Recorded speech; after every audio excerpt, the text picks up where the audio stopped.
കഴിഞ്ഞ ദിവസം Indian supreme കോടതിയിൽ ഇന്ത്യൻ ഭരണഘടനയുടെ ആമുഖത്തിൽ പറയുന്ന സെക്യുലറിസം അതുപോലെ തന്നെ സോഷ്യലിസം എന്നീ രണ്ട് വാക്കുകൾ റിമൂവ് ചെയ്യണം എന്ന് പറഞ്ഞിട്ട് കുറച്ച് പെറ്റീഷനുകൾ എത്തുകയുണ്ടായി.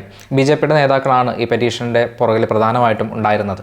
ഇവരുടെ ആവശ്യമെന്ന് പറയുന്നത് 1976 എമർജൻസി ടൈമിലാണ് ഈ രണ്ട് വാക്കുകളും ഭരണഘടനയിലേക്ക് 42ാം അമെൻമെൻറ്റ് വഴി കൂട്ടിച്ചേർത്തത്. അതുകൊണ്ട് തന്നെ ഇത് കോൺസ്റ്റിറ്റ്യൂഷണൽ പരമായിട്ട് ശരിയല്ല, അത് ആരുടെയും അഭിപ്രായം ചോദിച്ചിട്ടില്ല. അതുകൊണ്ടൊക്കെ തന്നെ ഈ രണ്ട് വാക്കുകളും ഈ ഭരണഘടനയുടെ ആമുഖത്തിൽ നിന്നും മാറ്റണം എന്നാണ് ഇവരുടെ പെറ്റീഷൻ ഉണ്ടായിരുന്നത്. അതിനകത്ത് പെറ്റീഷനെ പിൻവലിച്ചുകൊണ്ട് പുതിയ ചീഫ് ജസ്റ്റിസ് ആയിട്ടുള്ള സഞ്ജീവ് ഖന്ന ഒരു അഭിപ്രായം, ഒരു കമൻറ്റ് പറയുകയുണ്ടായി. അതാണ് നമ്മളിന്നിവിടെ ചർച്ച ചെയ്യാൻ പോകുന്നത്. വാസ്തവത്തിൽ അദ്ദേഹം പറഞ്ഞത് എന്താണെന്ന് വെച്ച് കഴിഞ്ഞാൽ, സോഷ്യലിസം എന്ന് പറയുന്നത് നമ്മുടെ ഇന്ത്യൻ ഭരണഘടനയിൽ എഴുതി വെച്ചിട്ടുള്ള സോഷ്യലിസം എന്ന് പറയുന്നത് മറ്റ് പ്രധാനമായിട്ടും വിദേശത്തും അല്ലെങ്കിൽ പൊതുവെ പറഞ്ഞു കേൾക്കുന്ന സോഷ്യലിസത്തിൽ നിന്നും വളരെ വ്യത്യസ്തമായിട്ടുള്ള ഒരു ആശയമാണ്. സോഷ്യലിസം എന്ന് പറഞ്ഞു കഴിഞ്ഞാൽ വെൽഫെയർ സ്റ്റേറ്റ് എന്നാണ് അതിൻ്റെ അർത്ഥം. പ്രൈവറ്റ് ആയിട്ടുള്ള ആളുകൾക്ക് അതിനകത്ത് കച്ചവടത്തിന് അല്ലെങ്കിൽ ഫ്രീ മാർക്കറ്റിലോട്ട് ഇറങ്ങണ്ട എന്നല്ല അതുകൊണ്ട് ഉദ്ദേശിക്കുന്നത്. വെൽഫെയർ ആയിട്ടുള്ള കാര്യങ്ങൾ, ജനങ്ങളുടെ വെൽഫെയർ ആയിട്ടുള്ള കാര്യങ്ങൾ കൂടി ഉറപ്പുവരുത്തുന്ന, ലേബേഴ്സിൻ്റെ വെൽഫെയർ ആയിട്ടുള്ള കാര്യങ്ങളോട് ഉറപ്പുവരുത്തുന്ന ഒരു തത്വമാണ് ഇന്ത്യയിലെ സോഷ്യലിസം എന്നാണ് അദ്ദേഹം പറഞ്ഞു വെച്ചത്. ഇവിടെ ഒരു പ്രശ്നമുണ്ട്. എന്താണെന്ന് വെച്ച് കഴിഞ്ഞാൽ, ഇന്ത്യയിലെ സോഷ്യലിസം, ഇന്ത്യക്ക് പുറത്തുള്ള സോഷ്യലിസം ഇങ്ങനെയൊന്നുമില്ല. സോഷ്യലിസം എന്ന് പറഞ്ഞു കഴിഞ്ഞാൽ ഒറ്റന്നേ ഉള്ളൂ, സെക്യുലറിസം എന്ന് പറഞ്ഞാൽ ഒറ്റന്നേ ഉള്ളൂ. അതിൽ നമ്മുടെ ഇഷ്ടത്തിന് നിർവചനങ്ങൾ ആളുകൾ കൊടുക്കുന്നു എന്ന് മാത്രമേ ഉള്ളൂ.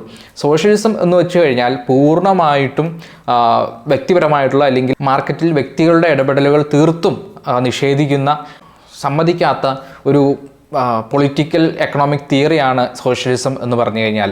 അതിൽ വ്യക്തമാക്കുന്നത് എന്താ വെച്ച് കഴിഞ്ഞാൽ, ഗവൺമെൻറ്റിൻ്റെ, അതായത് working class people or government, ഇവരുടെ കയ്യിലായിരിക്കണം രാജ്യത്തെ മുഴുവൻ പ്രോപ്പർട്ടീസും കമ്പനികളും ഒക്കെ തന്നെ ഉണ്ടാവേണ്ടത്.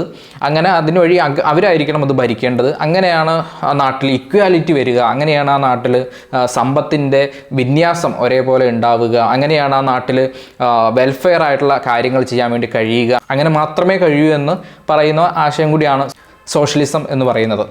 അപ്പോൾ ഇത് തന്നെയാണ് സോഷ്യലിസം. ഇനി നമ്മുടെ ഇന്ത്യയിലോട്ട് വരികയാണെന്നുണ്ടെങ്കിൽ പ്രൊഫസർ KT ഷായാണ് കോൺസ്റ്റിറ്റ്യൂവൻ്റ് അസംബ്ലിയിൽ ഈ വാക്ക് സോഷ്യലിസം ആഡ് ചെയ്യണം എന്ന് പറയുന്നത്. വ്യക്തമായിട്ടുള്ള ഒരു നിർവചനമൊന്നും അദ്ദേഹവും കൊടുക്കുന്നില്ല.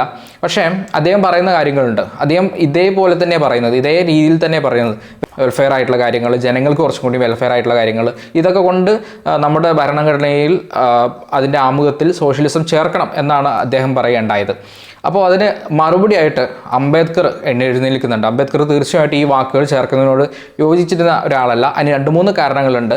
അതിൽ ഒരു കാരണം എന്താണെന്ന് വെച്ച് കഴിഞ്ഞാൽ, ഇന്ത്യൻ കോൺസ്റ്റിറ്റ്യൂഷനിൽ പാർട്ട് 3 ഫണ്ടമെൻ്റൽ റൈറ്റ്സ്, അത് കഴിഞ്ഞിട്ട് directive principles of state policy വരുന്നുണ്ട്. ഇവിടെയൊക്കെ നമ്മൾ നോക്കുന്ന സമയത്ത് ആണിനും പെണ്ണിനും ഈക്വൽ ആയിട്ടുള്ള കാര്യങ്ങൾക്ക് തുല്യ വേതനം, ഇല്ലെങ്കിൽ തുല്യമായിട്ട് ജോലിയുടെ കാര്യങ്ങൾ, അല്ലെങ്കിൽ വെൽഫെയർ ആയിട്ടുള്ള ഒരുപാട് കാര്യങ്ങൾ ഈ ഭാഗങ്ങളിൽ പറഞ്ഞു പോകുന്നുണ്ട്. അപ്പോൾ അംബേദ്കർ ചോദിച്ചിരുന്നത്, ഇത്രയും വെൽഫെയർ ആയിട്ടുള്ള കാര്യങ്ങൾ നമ്മുടെ ഭരണഘടനയിൽ പറയുന്നുണ്ട്, ഇനി ഇതല്ല സോഷ്യലിസം എന്നുണ്ടെങ്കിൽ മറ്റെന്താണ് നിങ്ങൾ ഉദ്ദേശിക്കുന്നതെന്നൊക്കെ ചോദിച്ചിട്ട് ആ ഒരു അമെൻമെൻറ്റിനെ, KT ഷാ കൊണ്ടുവന്ന അമെൻമെൻറ്റിനെ ഇല്ലാതാക്കാനാണ് അംബേദ്കർ ശ്രമിച്ചിരുന്നത്. കാരണം അങ്ങനെ ഒരു വാക്കിൻ്റെ ഉപയോഗം, അങ്ങനെ ഒരു വാക്ക് നമ്മുടെ ഭരണഘടനയിൽ ആഡ് ചെയ്യുന്നത് ഒരു തരത്തിലും യോജിക്കുന്ന ഒന്നായിരുന്നില്ല എന്നായിരുന്നു അംബേദ്കർ നിരീക്ഷിച്ചിട്ടുണ്ടായിരുന്നത്. അപ്പോൾ വീണ്ടും നമ്മൾ സഞ്ജീവ് ഖന്നയുടെ വാക്കുകളിലോട്ട് എത്തിക്കഴിഞ്ഞാൽ, ഇതൊരു കാപ്പട്ടിമാണ്. അതായത് നമ്മുടെ നാട്ടിൽ എപ്പോഴും പറഞ്ഞു കേൾക്കുന്ന അല്ലെങ്കിൽ പറഞ്ഞുകൊണ്ടിരിക്കുന്ന ഒരു കാപ്പട്ടിയാണിത്. അതായത് ഇന്ത്യയിലെ സോഷ്യലിസം വേറെയാണ്, മറ്റുള്ള സോഷ്യലിസം വേറെയാണ്. അങ്ങനെയൊന്നുമില്ല. സോഷ്യലിസം എന്ന് പറയുന്ന ആശയം തന്നെ തീർച്ചയായിട്ടും ഈ ഒരു കാലഘട്ടത്തിൽ നിന്ന് ആലോചിക്കുമ്പോൾ തീർച്ചയായിട്ടും പിന്തിരിപ്പനായിട്ടുള്ള ഒരു ആശയമാണ്.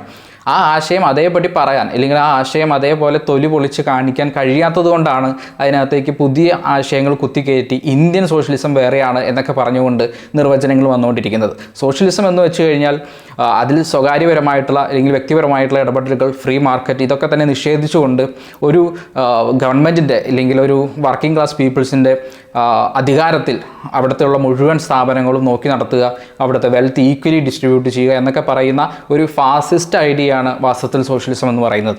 അപ്പോൾ ആ സോഷ്യലിസം തന്നെയാണ് ഇന്ത്യൻ ഭരണഘടനയിൽ എഴുതി വെച്ചുള്ള സോഷ്യലിസം. അതിൽ വ്യത്യാസമൊന്നുമില്ല. അത് CJ പറഞ്ഞാലും ശരി, മറ്റാര് പറഞ്ഞാലും ശരി, അങ്ങനെ ഒരു ഇൻ്റർപ്രിട്ടേഷൻ തീർച്ചയായിട്ടും ഈ ഒരു വാക്കിനോ ആശയത്തിനോ ഇല്ല.